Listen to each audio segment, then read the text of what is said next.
Why were you placed in the life of a narcissist? Insights from Buddhism. Hello everyone, and welcome to a video that's unlike any other you've experienced before.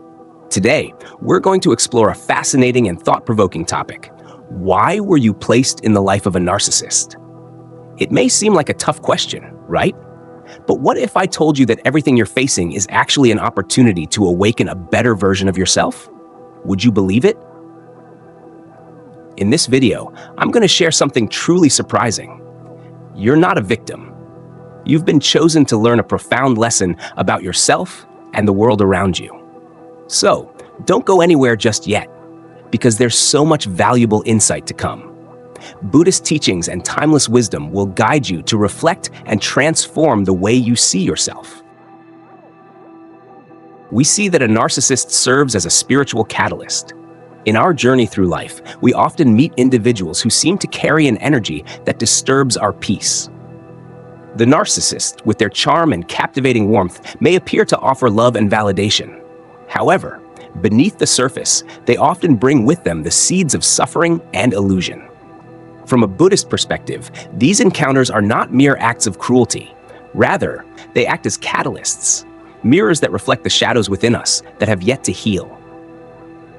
The Buddha himself confronted Mara, the embodiment of temptation and illusion, who sought to distract him from his path to enlightenment.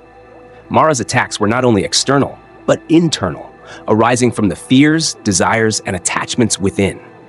In the same way, the narcissist enters our lives to reflect our deepest wounds. They reveal where we remain bound by illusions of love and worth. According to Buddhist teachings, love is not about seeking external validation, but about cultivating a deep, unwavering connection with oneself and the truth within. Just as Zen teaches that silence speaks louder than words, the narcissist's behavior teaches us volumes. They don't need to speak for us to understand the lessons they bring. It is through their actions, manipulation, and refusal to recognize our true worth that we are forced to confront our own inner emptiness. The narcissist serves as a mirror, reflecting the parts of ourselves we have neglected.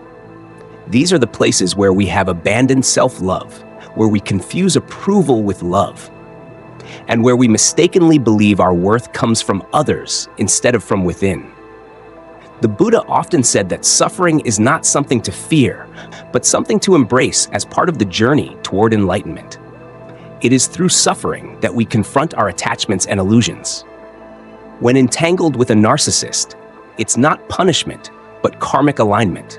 Their presence in our lives is not meant to break us, but to awaken us. They enter to show us the parts of ourselves that need healing, where we place too much value on external validation, and where we seek love in places that cannot offer it. The true lesson is not in the pain they inflict, but in the wisdom we gain by confronting the truth of who we are. Karma, clarity, not punishment. Karma, in its true form, is often misunderstood. It is not a punishment system crafted by the universe, but rather the natural law of cause and effect. According to Buddhist teachings, karma is the unfolding of our actions, intentions, and the conditions we've set into motion. Every encounter in our lives arises because of the conditions we have created, both in this life and in past ones. In this light, the narcissist is not the source of our suffering, but rather a reflection of the deeper seeds within us. The Dhammapada states, "All that we are is the result of what we have thought." The narcissist acts as a mirror, reflecting our deepest fears, insecurities, and unresolved wounds. They expose parts of ourselves that we are not yet ready to confront, the places where we still feel unworthy, where we fear being alone, or where we hold on to outdated beliefs about love and validation. These feelings are not caused by the narcissist. They have existed within us long before they entered our lives. The narcissist simply serves as the agent that brings these hidden parts to the surface. In Buddhism, suffering is not something to fear or avoid. It is a natural part of our spiritual journey. The Buddha spoke of suffering as the first of the Four Noble Truths. However, the crucial distinction is that suffering is not the end of the story. It is the beginning of the path to liberation. The narcissist plays a role in this journey by revealing the limits of our compassion and showing us where we need to set boundaries. Compassion, when offered blindly, can become a trap. It can pull us deeper into the cycle of suffering, binding us to unhealthy dynamics. But when compassion is paired with wisdom, it becomes a transformative force. The Buddha taught the importance of the middle way, finding balance between extremes. Compassion must be balanced with discernment. If we give without boundaries and without understanding our own worth and limits, we risk losing ourselves in a cycle of self-sacrifice. But when we set boundaries, we're not closing ourselves off. We are opening ourselves to a deeper understanding of our needs and self-worth. The narcissist teaches us this critical lesson. Through their manipulation of our kindness, we are forced to confront where we have been blind to our own needs. We learn that compassion without wisdom leads to more suffering. In Buddhist teachings, wisdom is not just knowledge. It is the ability to see things as they truly are. It is the clarity that arises when we strip away the illusions we have held onto for so long. The narcissist, through their toxic influence, pushes us beyond our comfort zone, compelling us to face the truth of who we are and what we've been avoiding. In this confrontation, we are given the chance to heal. We begin to understand that compassion is not about endlessly giving, but about giving wisely, offering it to those who deserve it, and most importantly, offering it to ourselves. According to the Buddha, the true path to healing does not lie in changing others, but in transforming ourselves. The narcissist will not change, as they do not seek transformation, but rather admiration and validation. Yet, through our interactions with them, we are offered the opportunity to transform ourselves. We learn to cultivate wisdom alongside compassion, understanding that love does not require sacrifice. Our worth is not determined by how much we give to others, but by the love we have for ourselves. The Buddha's path is not one of avoidance, but one of embracing the lessons life presents, even in the most painful circumstances. The narcissist is not your enemy. They are a teacher. The lesson they bring is one of self-discovery, self-love, and the wisdom to know when to draw the line between love for others and love for oneself. Through their presence, you are given the chance to awaken from the illusions that have kept you bound to suffering. In this awakening, true liberation begins. Compassion and wisdom. In Buddhism, the heart and mind must be in harmony. Compassion, while deeply sacred, must always be balanced with wisdom. This principle lies at the core of the Buddha's teachings, the middle way. It is a path where we walk not in extremes, but in balance, allowing love to flow freely while also protecting ourselves from being overwhelmed by it. Compassion, when practiced without discernment, can become self-destructive. It may lead to self-sacrifice, where we lose our sense of self in the name of kindness. In our relationships with narcissists, this lesson is often tested. The Buddha spoke of the importance of understanding the nature of things, of seeing reality as it truly is, not as we wish it to be. When we give our love and compassion without discernment, when we forgive endlessly without recognizing patterns of manipulation, we are not practicing compassion. We are betraying ourselves. The narcissist may feed on your generosity, using it to manipulate and control you. Yet, in this process, they become your teacher, guiding you to understand that true compassion does not mean endless sacrifice, but the wise recognition of your own worth. In Buddhist practice, the heart is open, but it is not blind. True love and compassion are not about abandoning oneself for the sake of others, but about honoring the inherent dignity of both yourself and those around you. The narcissist's role in your life is to show you the places where you have allowed your boundaries to weaken, where self-respect has been compromised, and where your love for others has crossed the line into self-betrayal. In their presence, you are called to develop the wisdom to say no, without guilt, and to practice compassion with discernment. Compassion, when aligned with wisdom, becomes a powerful force for healing, not only for others, but for yourself as well. It is the practice of karuna, compassion, guided by prajna, wisdom. Consider the ancient story of the Buddha and the angry Brahmin. In this story, a Brahmin, furious with the Buddha for what he perceived as disrespect, came to him with harsh words. The Buddha, instead of responding with anger, remained calm and said, "If someone offers you a gift and you refuse to accept it, who does the gift belong to?" The Brahmin answered, "It belongs to the one who offered it." The Buddha smiled and said, "I have refused your gift of anger. It belongs to you." The Buddha's compassion was not a passive acceptance of the Brahmin's anger, but a wise refusal to be affected by it. This is the true nature of compassion, not to absorb or reflect the anger of others, but to maintain a center of peace and clarity. Through your interactions with the narcissist, you are being asked to refine your own understanding of compassion. Compassion that does not recognize the truth of a situation, compassion that allows yourself to be manipulated, becomes a trap. But when aligned with wisdom, compassion protects your boundaries, honors your dignity, and allows you to love others without losing yourself in the process. You were never meant to heal them.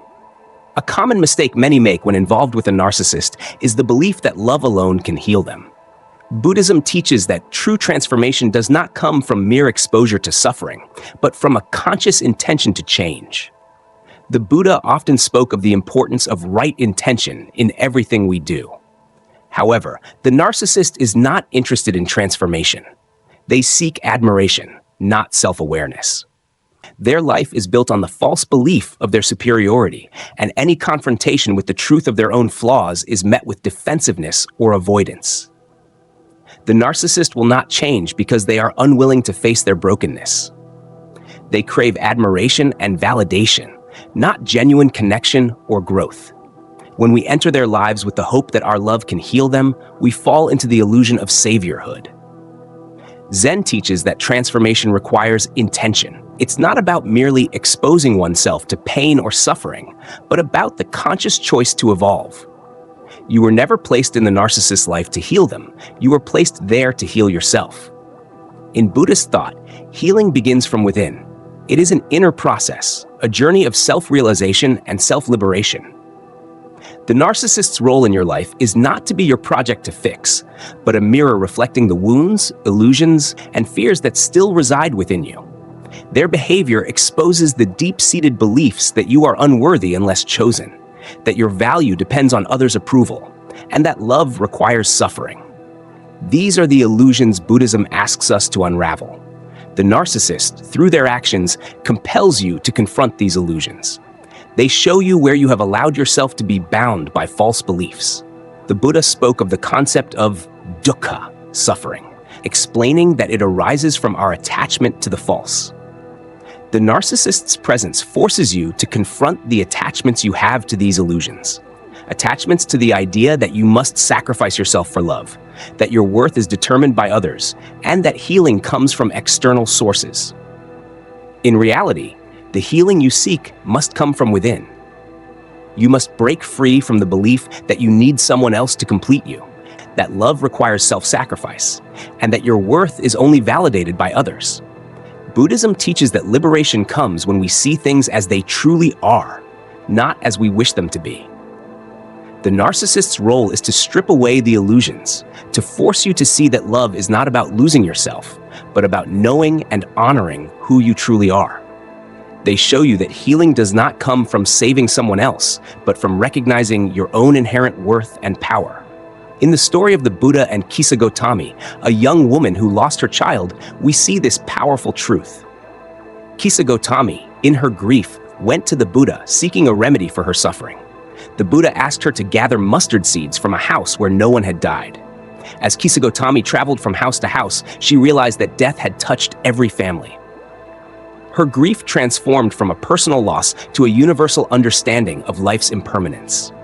In this moment of realization, she found healing, not by changing the circumstances of her life, but by changing her perception of them. Similarly, in your relationship with the narcissist, you are being called to shift your perception. The narcissist is not there for you to fix. They are there to help you see the illusions that have kept you stuck, to show you where you have been seeking external validation, and to awaken you to the truth that healing and worth are found within yourself, not in others. This is the most difficult lesson, but also the most liberating one.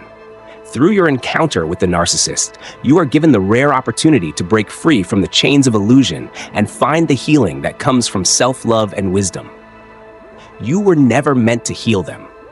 You were meant to heal yourself, to awaken to the truth of who you are, and to walk the path of self-discovery and liberation. This is the true meaning of freedom in Buddhist thought. not to change the external world, but to change the internal world, to free yourself from the false beliefs that have kept you bound for so long. The awakening after the narcissist. Detaching from a narcissist often feels like the end of a chapter, a painful severing that leaves you raw and exposed. Yet, from a Buddhist perspective, this moment marks the beginning of a deeper journey, a path of healing, not just from the external wounds they inflicted, but from the deeper internal illusions that kept you trapped in such a relationship. As the Buddha taught, to see what is real, we must first let go of the illusions. These words encapsulate the heart of awakening. Only when we release the false beliefs about love, worth, and validation that have been ingrained in us can we truly see ourselves as we are, free from the distortions created by others' perceptions. This journey is not about changing the circumstances around you. It is about turning inward, uncovering the truth of your own being, and allowing that truth to emerge from the shadows of self-doubt and external validation. In Buddhist philosophy, this is known as vipassana, or insight meditation, a practice of seeing things clearly. The narcissist, with all their manipulation, gave you the opportunity to practice this. Through their rejection and criticism, you were given the space to see the layers of illusion you had been living under. The narcissist's presence, once overwhelming, now fades, and in their absence, you discover a quiet strength you didn't know existed within you. The red flags you once ignored, the signs that were so painfully obvious, but were dismissed in the name of love or hope, are now vividly clear. This newfound wisdom marks the beginning of a new chapter in your life. You begin to rebuild your boundaries, no longer from a place of fear or self-doubt, but from a place of wisdom. The boundaries you now set are not walls of defense, but markers of self-respect and dignity. In this process, you reclaim your inner peace, knowing that love does not require sacrificing your self-worth and that you don't need to prove your value to anyone. The Buddha, in his infinite compassion, taught us that true love arises from self-love. It is not about sacrificing yourself for the approval of others, nor is it about enduring suffering for the sake of love. True love is rooted in the deep understanding that you are worthy of respect, kindness, and compassion, first and foremost from yourself. In the silence that follows the storm of your relationship with the narcissist, you will find clarity. You will understand that love, in its truest form, is not about seeking validation, but about honoring your own spirit. In this silence, you will realize that the ego, those fears of being unworthy, unseen, or unloved, no longer holds dominion over you. Instead, your heart learns to love without fear, grounded in the knowledge that you are whole, complete, and enough. Buddhism teaches us to detach from suffering, not by running away from it, but by embracing it with the awareness that it is a natural part of our journey toward enlightenment. The narcissist, in their distorted form of love, has shown you where the illusions reside. Now, in the silence of your healing, you can see clearly, free from the need for external validation and the entanglements that once kept you bound. Silence as freedom. Zen teaches us that silence is not simply the absence of sound, but a profound form of revolution.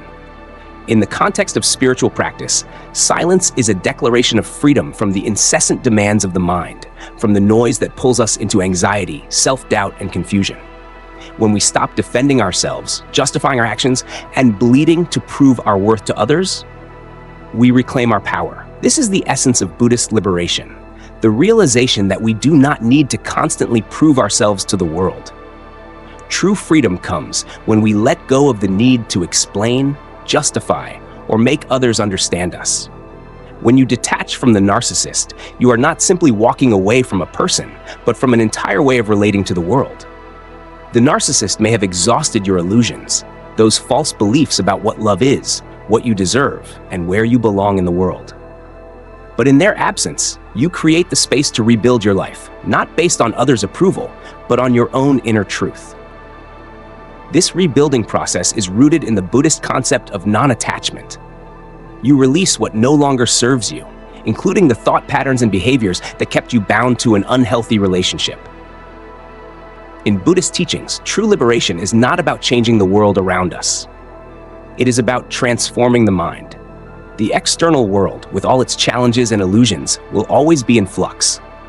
But the mind, when cultivated with wisdom and compassion, can find peace amidst the chaos. The narcissist's role in your life was never to break you. They were unknowingly the catalyst for your transformation. Through their presence, you were forced to confront the illusions that held you captive. And through their absence, you are now free to walk your path with wisdom, understanding, and peace. The Buddha once said, "Peace comes not by seeking it, but by creating it." This peace comes from within. It arises when we stop searching for it in external sources, when we stop trying to fix what cannot be fixed, and when we stop clinging to relationships that are not meant for us. The narcissist, in their role, provided you with the opportunity to let go of attachments to false beliefs about love, worth, and acceptance. Now, in the silence that follows, you can hear the gentle whisper of your true self. You can hear the wisdom that has always been there, guiding you toward a deeper sense of freedom. The Buddhist path is one of constant reflection, of shedding the layers that obscure the true nature of our being. The narcissist may have tried to hold up a mirror to you, but it was a distorted reflection. Now, in the stillness of your healing, you can see yourself clearly, not through the eyes of the narcissist, but through the eyes of wisdom and compassion. You are free, you are whole, and this freedom, this peace, is yours to cultivate and protect. And so, we've now journeyed through a path filled with inspiration and challenges. What you've just experienced is not just a story, but a collection of valuable life lessons on how to face obstacles, and most importantly, how to turn pain into an opportunity for growth. But this is only the beginning. I encourage you to continue exploring even deeper topics in our upcoming videos. We are dedicated to providing valuable insights that will guide you toward peace and happiness in life. Don't forget to leave a comment below and share this video with your friends. If you haven't subscribed yet, make sure to click the subscribe button so you won't miss out on our future content. We will continue to delve into profound life truths from Buddhism and practical philosophies that can help you live a peaceful and fulfilling life. Thank you for watching. May you always find light on your journey. See you in the next video.